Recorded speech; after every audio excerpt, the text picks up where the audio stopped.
one of the most recognized faces in urban adult entertainment. Staxx, how are you? I'm doing pretty good, yourself. And I see you got the dog. Yeah. This Prince right here, that's Max down there. Where are you from? When did you recognize that you were attracted to men? From Memphis originally, and I recognized it honestly at an early age, but I kind of refused it, mainly because at that time, a lot of the homosexuality you would see was only very flamboyant, and most people assumed if you're gay, you was feminine at that era. And I was the type to where I'm like, okay, just because I feel like I'm attracted to men doesn't mean I'm flamboyant. So I actually refused it for a long time. I would always say I could watch gay porn, but I'm not gay. So yes. How did you get from kind of being in denial about your sexuality to getting into adult entertainment? My girlfriend at the time, I had told her, and she understood and everything, and we still are friends to this day, but she just asked me as a favor to her not to just like tell everybody right away, because she didn't want it to seem like, oh, we broke up and now I'm gay. And so they don't want, she ain't want no rumors going around saying, oh, she had bad pussy or she did something wrong, she done made me gay, because you know how people are. Yeah. So as a favor to her, I didn't come out to everybody right away. It was just a few close friends that knew about me. And we was hanging out one day, and we met actual porn star at the time. And he was telling us about how the porn industry worked and how to apply. And as a joke, my friends was like, oh, you should apply. And I'm like, what? No, I'm not gonna apply. They applied for me anyway. Because at the time, one of the guys that I was talking to, he had naked pictures of me, and they had sent it all in because we was all drinking at the time. It was a fun game, really. And none of us actually thought that they would get back with me. And yet and behold, a couple of months later, though, they actually did reach out to me and wanted me to film. And at the time, I was a struggling college student. So I'm like, well, you know, this money could help out because I need some money for school books and things like that. Staxx, quick question. What year was that and what company was it? 2011, I believe. And that was Black Rayne Productions. They own Breeded Raw and Raw City Street. Raw City Twinks or something like that. So they hit you back and they called. So what was your first taping like? I've actually always enjoyed recording because I'm a naturally sexual person. Like I enjoy sex. So to me, it's never been really working. It's really been having fun for me. And so when we get there, the producer was cool. He was like, all right, so the guy's upstairs, he's make sure he's all good to go. You make sure you're comfortable and sit down on the couch and everything like that. You want to drink or anything. He was being very cool. So then with my co-star comes downstairs, he's like, all right, so this is how we're gonna start out. I want you on the couch and you give my man some head right here, and then y'all just go from there. And as long as it's hot, I'm not going to intervene. But I might have to say, hey, mind your camera angles and things like that. But we had pretty good chemistry, and he really didn't have to say much. He was honestly like, oh yeah, that was good. So when it was all said and done, that was it. Like I had a real good experience at the end of it. So this was 2011. How much were they paying porn actors at the time? My very first shoot, I got $500. Mm-hmm. And that was me top, and bottoms got paid pretty much twice as that. So like I know I got 500, so the bottom probably got about 1,000, and that's only if you're unknown. So like if you was known, when the more you build up your reputation, then the more money you got paid. Because I remember that was one of the conversations me and the producer had. He said, yeah, so this is how it's going to start out. You're going to get this much. But once we release the video, if people like you, we're going to want you to come back and film even more. And we're going to offer you even more money. The more fans you get, the more money you can make pretty much. That's why a lot of models from my era that was celebrities like Hot Rod, Thugzilla, those type of names, they was making probably thousands of dollars a shoot because they had a big name behind them. When did you first realize that you were becoming popular as an adult model? When it got me outed, Your family found out. my whole community found out. This was a big ordeal because I was a college basketball player in Nashville, Tennessee, and there was this girl from my high school. Mind you, I didn't even know this girl when I was a senior. She was a freshman. So at this point, I'm a freshman in college and she's a sophomore in high school. So, you know, at that age, I didn't care about her. I didn't know her from nothing. I don't know how she finds my video, but she finds my video and goes on Facebook and says, look who's doing gay porn now. She posted the video. None of her business, because like literally at that point, that video had been out for literally months. And I was actually shocked that nobody found out about it sooner. And so I was counting my blessings because I'm like, well, that's when I realized the straight world is really oblivious to things that go on in the gay world, because that video was out for months and it had not been brought up until she went out her way to post it on Facebook. How do you think she found it? I'm assuming one of her gay friends, probably, because you know that's how women usually find things in the gay world. One of their gay friends and showed them something. They didn't even probably know it was me. That one of their gay friends like, oh girl, look at this man right here. And she was like, oh, I know who that is. He went to my high school, and felt like she had the right to show everybody. How did your community respond? Like, was it your family? Was it your church? Was it the college? Like, what all happened? Here's how, because I didn't even know the day that it was going around, it went viral when everybody was seeing it. I started getting calls from my uncle out of nowhere. And mind you, my uncles are thugs and drug dealers. So they just started calling me out of nowhere. Hey, nephew, you know we love you, right? And Wow. I'm confused. I'm like, what the hell? I'm like, okay, uncle, yeah, I love you too. But that's confusing me because, like I said, these are thugs. They don't regularly say I love you. You know, it's a special occasion when they say that. So I was like, what, Uncle Jerry? Okay, yeah, I love you, man. What? Them Uncle Jerome, Uncle Earl, all my uncles literally called me, say I love you. The way I found out that I was outed, my auntie calls me too. But she called with a different mindset. My auntie called was pissed. Not at me, at the girl that posted it.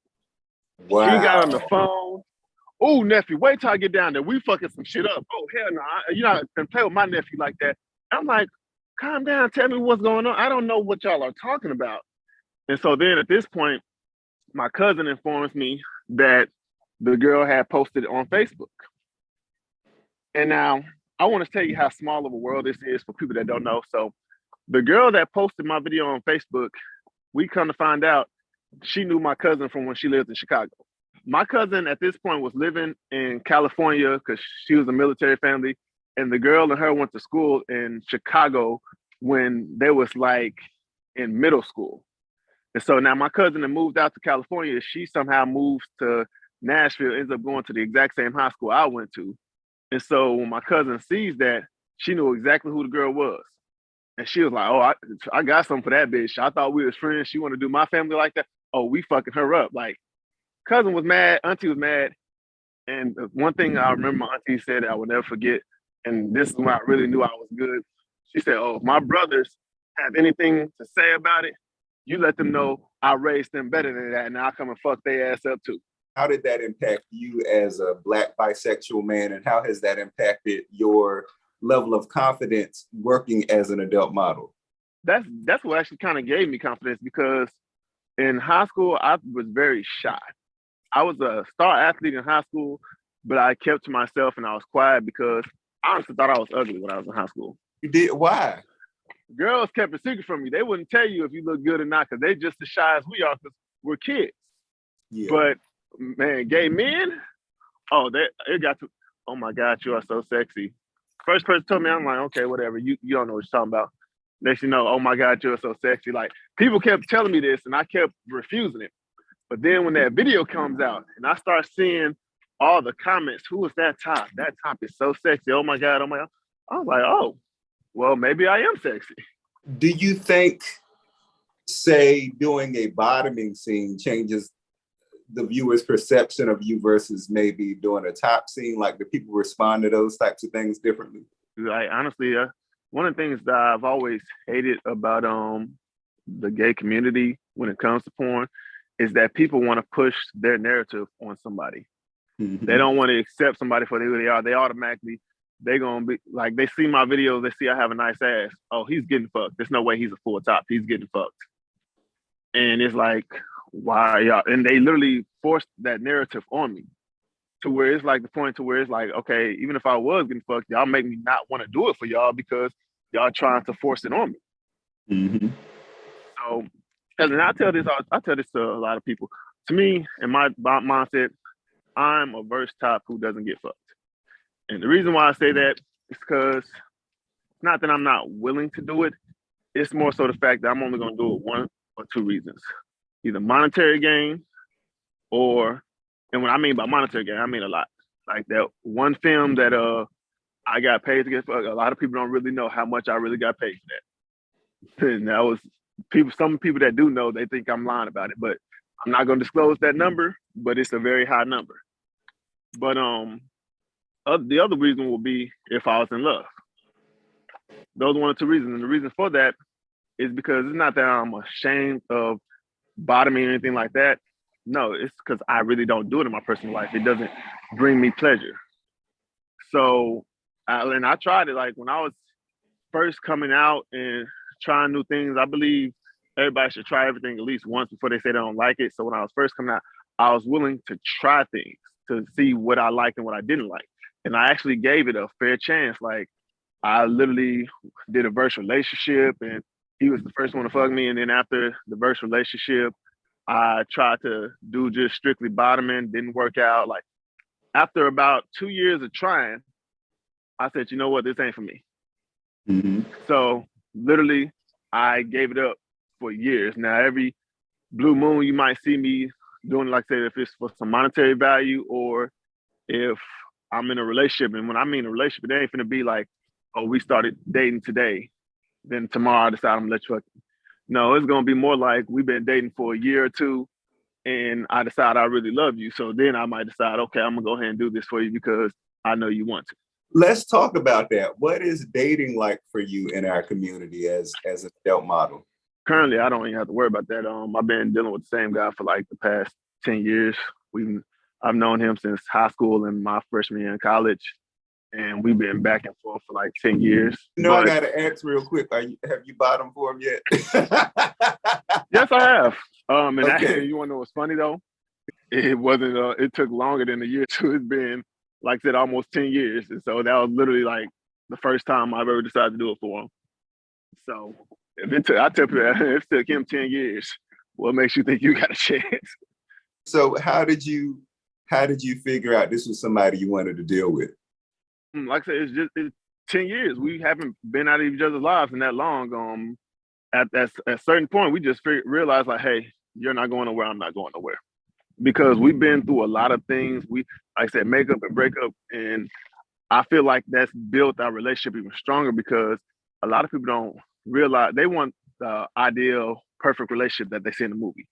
A lot of people have a warped sense of thinking what a relationship is. They think that you see it in a movie and then there's the happy ending and you're always going to be happy. And then when the hard times come, they're like, oh, this isn't like the movie. So they're ready to give up on it right then and there. When relationships take work, they hard. And sometimes y'all going to argue in that. Sometimes arguments going to be bad as hell. But to me, when you give up completely on a relationship, it's when it's always the same argument. Like if you have a man that constantly cheats and he keeps cheating, he keeps saying he's gonna stop, he keeps cheating. Yes, that is something you need to go ahead and give up on and move from because clearly he ain't learning. Yeah. You know, they say the definition of insanity, you know, repeating something and expecting a different outcome. That's the saying of you didn't call him cheating 30 times and he keeps saying he gonna do better, but he ain't did it yet. That's a relationship you need to move on from. But our relationship is different. Yes, we've had arguments and breakups, but each time it has always been something different. And so each time we learn from that. And so we're better for each other because it's like, okay, I see what hurt him this time. I'm not going to make that same mistake. So if you don't have a partner that's willing to change and correct their behavior because they see how it hurts you, then you don't need to be with that person because that's what you should do for one another. If you see you're hurting somebody by your actions, if you really love them, then you should stop. You've been doing adult movies since 2011. You said y'all have been together now for over a decade. How has your work in the movies affected your relationship, or how do y'all navigate that? In the beginning stages, it was kind of rough. That's one of the reasons why would make up and break up in the beginning stages. But now actually we're cool with it. We have a very open and honest relationship. He actually does content as well at this point, and we gonna work together in the future because he's a new content creator. He hasn't been doing it long, but we talk about everything for the most part. Like I'll tell him, hey, I got this shoot scheduled, or I'm gonna go do a collab real quick, and he'll be like, oh, with who? Okay, cool. Or hey, I'm gonna do this collab. We discuss everything. Just not being jealous, because people, they jealous when it comes to sex. Like I hear things like, oh, well, what if he leaves me? I feel like, okay, if your man left you for sex, then he wasn't your man to begin with. Because it's going to take more than, if you really are a good man, it takes more than sex to drive your partner away, even if you got some bad sex. Because like I said, relationships, sex is important, but they're not everything. Honestly, they're just like a plus. But then I hear also like people getting jealous, like, oh, he was enjoying it too much. It's sex. Sex is meant to be enjoyable. Mm-hmm. Yes, it don't matter if he enjoyed it more than you or whatever. He's not, at the end of the day, he's not with that person. He's with you. Yeah, he might enjoy it. He had fun, but I want him to have fun. If I want him, if I want him to have sex with somebody else, I don't want him to have some bad sex. I don't want to be sitting over there bitter thinking like, oh man, I hope he's not enjoying this and everything. He needs to not do it as good as me, so he come home to me. No, I'm gonna be over there watching this or whatever. I'm like, man, that's hot. Who has been your favorite adult entertainer to collaborate with, and what has been one of your wildest or most memorable experiences on set? My favorite adult entertainment to collab with was Black Boys Addiction, and that's because they actually pay models what they're worth. In my opinion, they never tried to lowball. Like models for their company out the gate was getting about $1,200, and that's for topping scenes. So they treated models how I feel like models should have been treated. They paid them how they should have been paid, and that was out the gate. And that's one of the reasons why they're still around, because a lot of porn companies are finding it harder and harder to make content, because nowadays with OnlyFans, people want their content. They don't want it just exclusively on the website. So now companies are either having to share their content. Because I remember a couple of years ago, you would never see a company share content with anyone. It would just be exclusively for their site. But now they're having no choice, because that's what models are expecting, because they have their own page. And it's like, if you're only paying me a couple $100, why am I not getting a copy of this footage? You're not going to make your money off me. So that's one of the reasons why a lot of bigger name companies, like honestly, I hate to say this, white companies like Men.com and Helix Studios, they are still thriving even through OnlyFans, because they've always paid their models what they was worth. They never lowballed them or tried to say they couldn't afford them. They always went on and just, hey, here's $1,500. For example, one of my friends is a white bottom who works for one of those companies, and he's an exclusive model for them. He makes $5,000 a shoot. Wow. And he's guaranteed 3 shoots a month. So that's guaranteed $15,000 a month for a year. That's his exclusive contract. And then after that contract is up, they renegotiate. And if he was good, then they'll give him more. Like he'd be telling me all the ins and outs of the white porn industry. That's how I be knowing things about it. And I'm like, wow, see, that's why you don't see them struggling like some of the black porn companies are. And as far as my most memorable shoot, I would say that was the basketball scene.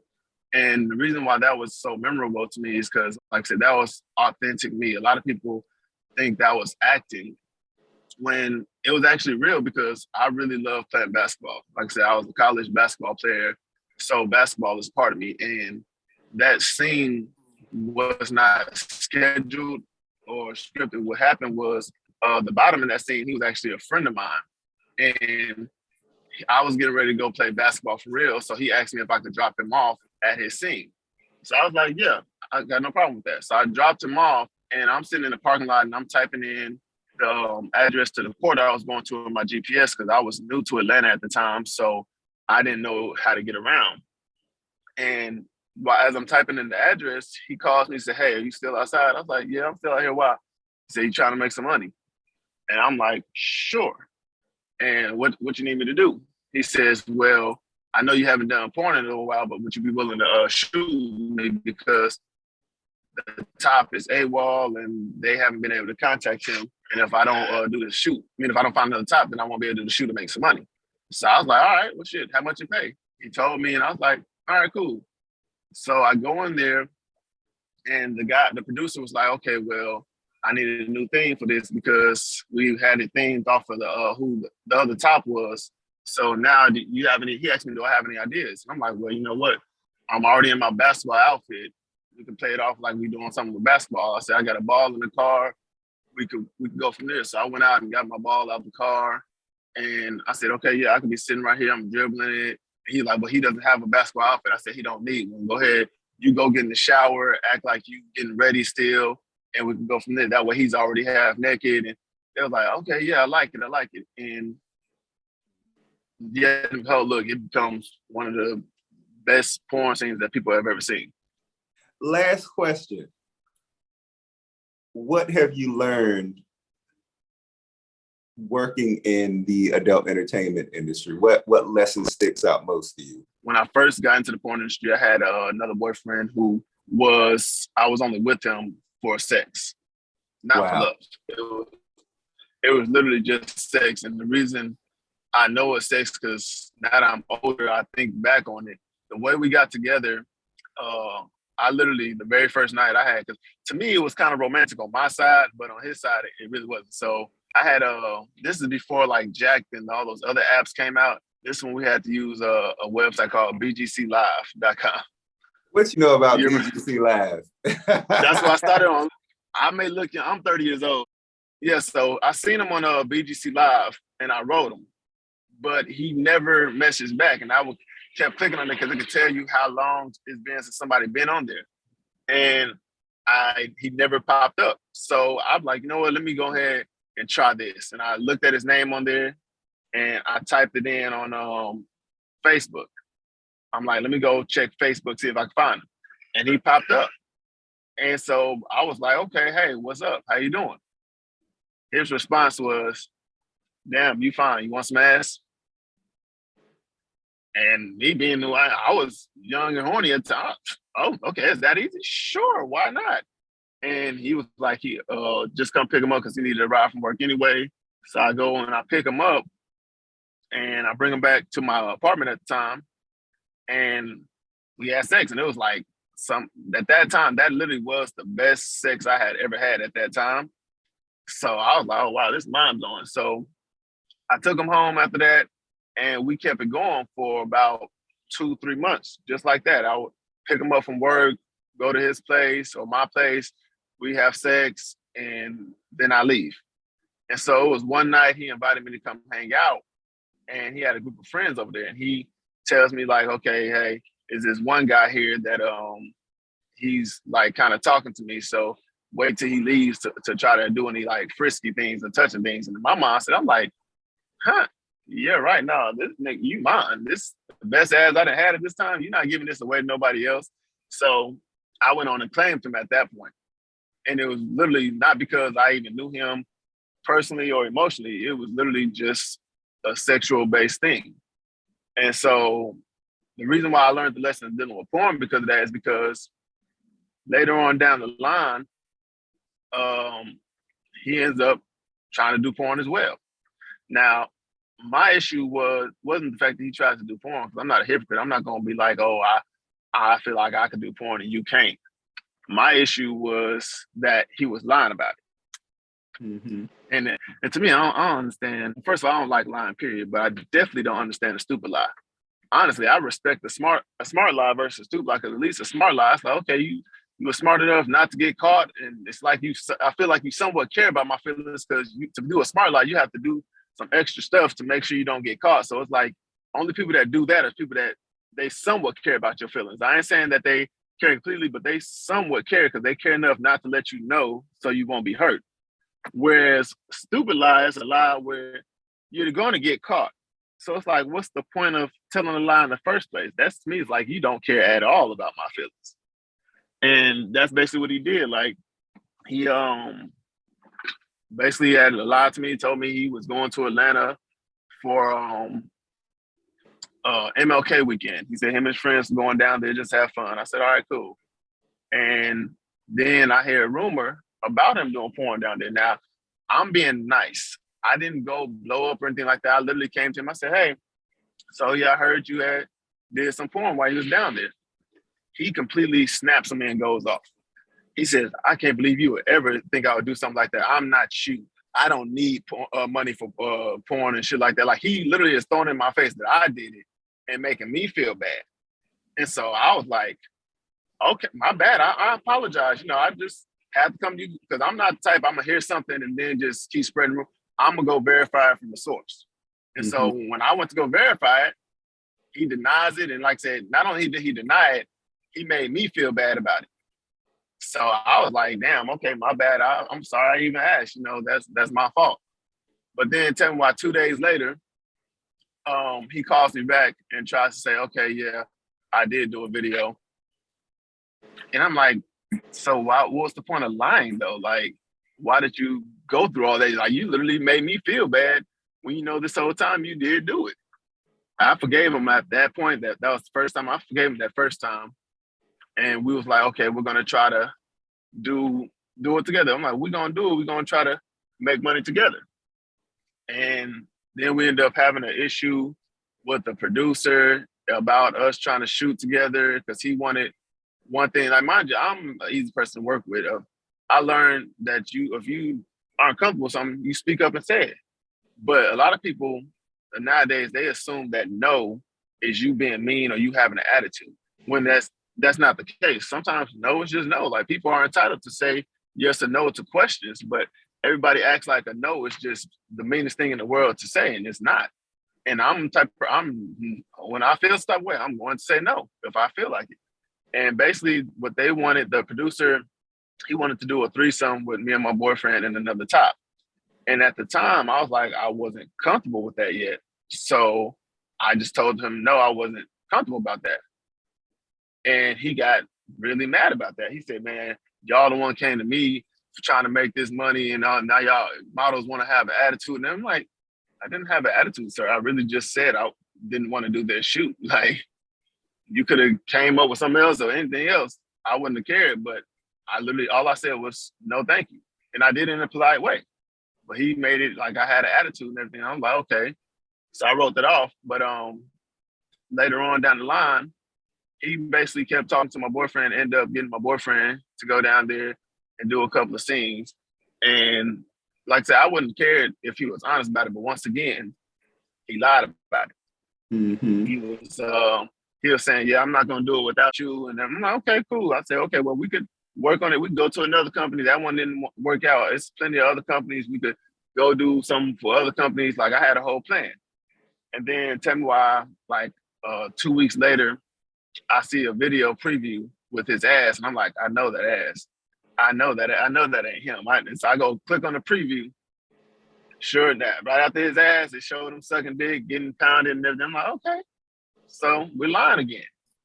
And so that's when I was like, yeah, can't do this. And then I'm like, yeah, I thought about it. I'm like, I didn't really, because that was one of the easiest breakups I ever did because I didn't care for me emotionally. Like I said, it was just a sexual thing. And that's why I'm like, okay, I can't date somebody based off of sex anymore.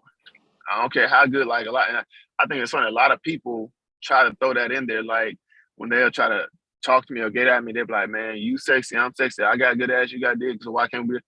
It takes more than good ass to try to get me. You learn a lot more about sex and love through working in the industry. That's really interesting. Thank you for your time. This was a true pleasure talking with you. And I appreciate you as a person, and I appreciate how you express yourself through the art that you create. And so it's been a pleasure talking to you. Likewise, I appreciate you having me on and doing the interview. It was actually very refreshing.